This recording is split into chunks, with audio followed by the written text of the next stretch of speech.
উষ্ণতার পারদ যেমন চড়ছে আবহাওয়াতে, সমান তালে চড়ছে আসন্ন ভোটের প্রচারের পারদ। শাসক দল বিরোধীরা সহ সমস্ত দলের প্রার্থীরাই নেমে পড়েছেন প্রচারে। একটা সুযোগ দিন, প্রত্যেক ভোটারের কাছে করজোড়ে ভোট দেওয়ার আবেদন বরানগর বিধানসভা কেন্দ্রের বিজেপি প্রার্থী সজল ঘোষের।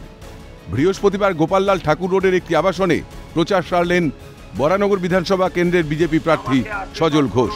মাইকিং করে আবাসনের বাসিন্দাদের কাছে তাকে ভোট দেওয়ার আবেদনও জানান তিনি। এর পাশাপাশি দমদম লোকসভা কেন্দ্রের বিজেপি প্রার্থীর প্রচারও সারেন সজল ঘোষ। প্রচারের আগে ফলের রস খেয়ে শুরু করেন জনসংযোগ। বরানগর বিধানসভা কেন্দ্রের শাসক দলের অভিনেত্রী প্রার্থী সায়ন্তিকা বন্দ্যোপাধ্যায়কে গুরুত্ব দিতে নারাজ তিনি।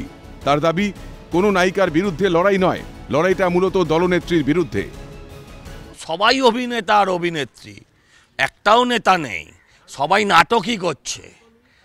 সে এদের যতজন আছে সবাই আসলেই হয় অভিনেতা নয় অভিনেত্রী, নেতা এদের মধ্যে একটাও নেই।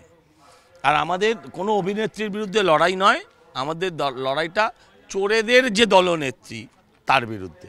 উনি নিজেই বলেছেন 294টা আমায় দেখে ভোট দিন, তাহলে ইনি তো মুখোশ।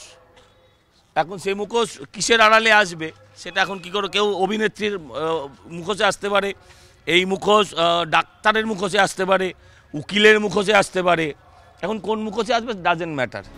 সন্দেশখালীর শেখ শাহজাহান থেকে চাকরি চুরি, রেশন চুরি, দুর্নীতিগ্রস্ত শাসক দলকে আর কোনোভাবেই মেনে নেবে না সাধারণ মানুষ, এমনটাই তার বিশ্বাস। ক্যামেরায় শুভজিৎ গায়নের সঙ্গে অয়ন শর্মার রিপোর্ট, ক্যালকাটা নিউজ।